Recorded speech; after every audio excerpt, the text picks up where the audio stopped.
Hello, one and all, it's Justking, chapter 193, Our Stone World. And in my last video, I made a whole lot of theories and guesses and speculations about what I thought was going to happen in this chapter. And yeah, turns out every last one of them was wrong. Utterly and completely wrong. Oh my god. I mean, seriously, I said this was going to be the chapter that revealed that Chelsea was secretly evil and working for the Y-Man. She was going to kidnap Luna and bring her to the moon. No, no, no. Instead, we got to see these two floundering to revive themselves, to throw the bottle of vital fluid into the air and have it land on them. Very, very badly. Oh my god, that was pathetic. That was so overwhelmingly pathetic. And I am actually wondering if that was their only bottle of vital fluid because, I feel like if they had a second bottle, Chelsea would have, grabbed one as well and tried it herself, or Luna would have reached in and grabbed it before she was fully petrified. Because, Stanley had time to change his outfit and smoke a cigarette while he was being petrified. I feel like they would have time to, try reaching for a second bottle. Just saying. It also can't be forgotten that they were the second team of designated survivors. Originally, the plan was for Suka to wake everyone up, so she was given almost all the vital fluid and sent on her merry way. It was only after she was captured that Chelsea and Luna were sent away, so it would make sense if Senku didn't have a whole lot of vital fluid left to give to them. I'm very curious about that. But anyway, my second big theory was that Japan was going to survive being petrified. And no. They didn't even try. They have a good minute from the time they see the light to the time where it actually hits them, where they could have done something, and they did nothing. They could have, just stuck a bottle of vital fluid on their heads, that way the wind would knock it over and wake them up. No, instead they decide to take defensive positions on the ground, and it's... Treasure Island and Ishigami Village apparently take on the same defensive positions, so is this something that Senku taught them? Do they have lessons on how to do this? I'm so very, very curious about that, because, yeah, that's weird. It's the same position, so was it like a duck and cover drill that Senku was running in both villages? I'm curious about that. I'm very, very curious about that, but whatever. Japan gets petrified, the whole world gets petrified, and then poor little Chalk is left all alone. Oh, the poor puppy, as he keeps licking everyone, trying to get them to wake up, and it's just so utterly, utterly heartbreaking.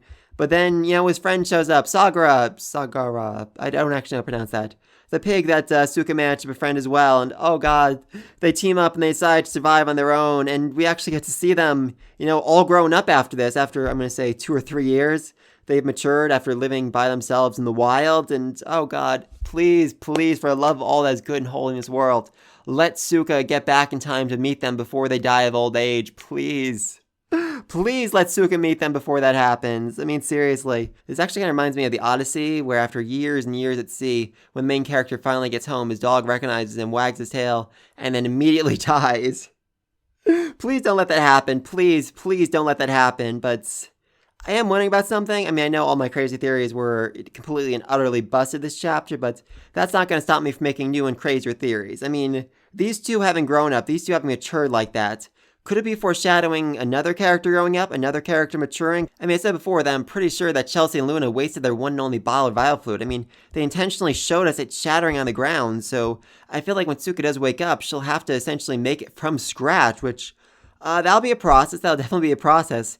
It took Senku a full year to do it, and that was with Taiju's help. Suka being all by herself, all alone in the middle of the Amazon, and essentially blind, having to do it by herself, that would take her probably a good 2 or 3 years, and yes, it'd be utterly, utterly heartbreaking to see her have to go through that, but at the same time, it'd be so amazing to see her grow, to see her use everything Senku's taught her to overcome obstacle after obstacle, to become more mature and more capable. It'd be so freaking amazing. I'd love to see that. But maybe I'm wrong. Maybe Chelsea and Luna did have more bottles of vital fluid, and they just didn't use it because they didn't think of it, or they didn't want to waste them, or something like that, and when Suka does wake up, she'll be able to find them and instantly wake up everyone else. That could certainly happen. That could certainly happen. I just find it very interesting. We see Chalk and Saga growing up, growing more mature. It feels like, we're foreshadowing the same thing that's going to happen to Suka. She's going to grow up as well, but we'll see about that. Anyway, rest of the chapter. So Stanley decides to almost certainly guarantee the destruction of all of humanity for the slim 1 in a million chance that him shooting a vital fluid will make it land on one of his allies and wake them up, which... oh, that's next level crazy. That is next level crazy. Because if he misses, the chance of another scientist waking up who's capable of understanding the petrification and undoing it is basically 0. So if he misses here, yeah, that's it. Humanity's done for. They're dead. Other people might wake up, but they'll die very, very quickly. Thankfully, though, while Zeno and Senku are being petrified, they have a nice long chat, which changes Stanley's mind as they're talking about, what it is they want out of this world. Zeno wanted to control the world. He wanted everything in it to be under his control, but Senku wanted more than that. He wanted the future world, a world greater than the world they knew, a world that far exceeded their expectations, a world that would have to be built by the combined effort of people of all walks of life, and that's too much. Even Zeno has to laugh about how Senku is so overwhelmingly greedy. I love that. I love that. I also get this brief shot we get of Senku and Taiju and Zeno and Stanley as kids. Oh, I love that. I freaking love that. I so want to see a flashback. We so need a flashback to Zeno and Stanley interacting together when they were young. We need that so badly. And from this conversation, Stanley realizes, okay, wait a minute. They actually want Zeno. They're going to want to keep him alive. They're going to want his expertise for building this new world. So if I let myself get petrified, if I let myself lose here, then, I can be a hostage. I can essentially be the tool they use to ensure Zeno's cooperation, to ensure that Zeno does what they want, which, interesting. I mean, the problem with this, though, is that Senku is not the kind of person to actually use hostages, to actually threaten to hurt someone if someone doesn't cooperate. I mean, that's so not like him. I actually have no problem imagining him waking up Zeno and Stanley, just a few days or weeks after he gets woken up and essentially getting them to agree to cooperate with him. Though I could certainly see it being more like a Hyoga thing, Senku waking up Stanley when they have to fight some bigger, badder threat, which, oh god, I so love that scene, seriously. Because, seriously, that chapter where Senku woke up Hyoga, and despite the fact they were once enemies,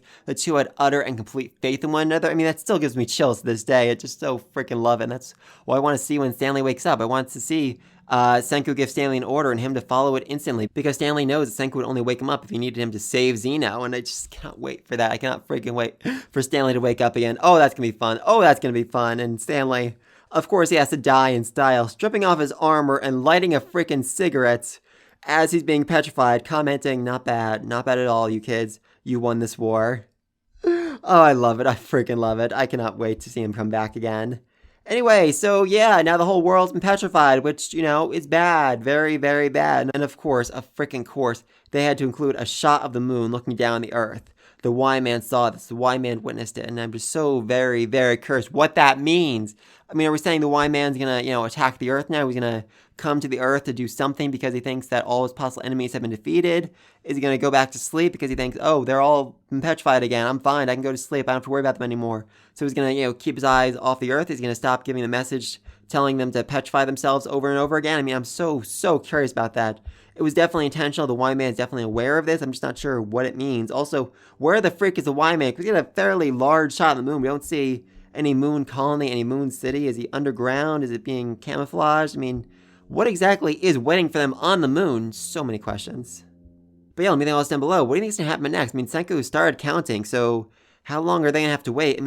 The shot we get right next to Chalk and Sagara, we see spring, fall, winter, spring, winter, spring, winter. I'm going to say that's at least 3 years right there, maybe 4. That would certainly make sense with the growth we're seeing in the pig and the dog. So some say it's going to be 4 years before Senku wakes up again. But like I said, I think there's a very good chance that Suka could wake up long before Senku and have to essentially survive on her own as she struggles to make the vial fluid. I would hate to see her go through that. But again, I would love to freaking see her put everything Senku has taught her into practice and actually grow and mature from this. At least that's my crazy thought. But what do you think? When is Suka going to wake up? What sound is going to wake her up? What's the Y-Man going to do now that he thinks the Earth's been petrified? Seriously, what is his next step? And when do you think Senku's going to wake up Zeno and Stanley? I don't think we can actually trust Stanley not to try and murder Senku again, so I don't feel like he could just wake him up right away. But at the same time, I just really don't think I could see Senku using Stanley as a hostage, actually threatening to kill him. Zeno certainly knows that Senku is not the kind of person to take another life, so he wouldn't actually believe that Senku would even be willing to hurt Stanley in the first place, which... confusing, very, very confusing. If you like the all down below, be sure to like and subscribe to this video. And until then, peace.